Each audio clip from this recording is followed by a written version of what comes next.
Before diving into commands, allow me to briefly introduce you to terminals and shells.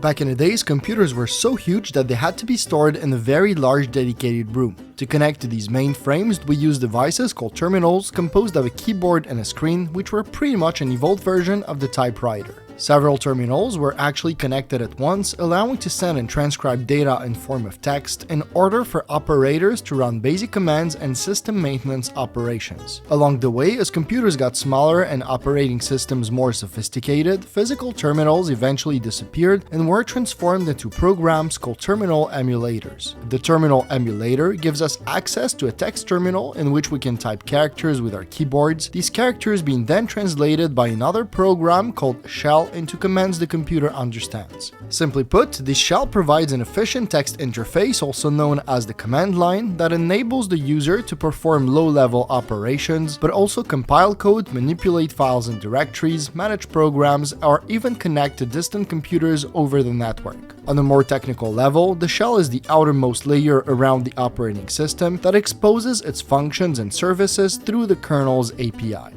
As there are many different types of shells, I chose for this course to use Bash, Bash being an acronym for Born Again Shell, which was one of the most widely used among developers, and because it usually comes pre-installed as the default shell in most Linux and macOS distributions. Now that we're all set, let's move on to our first lecture, which is the anatomy of the command line.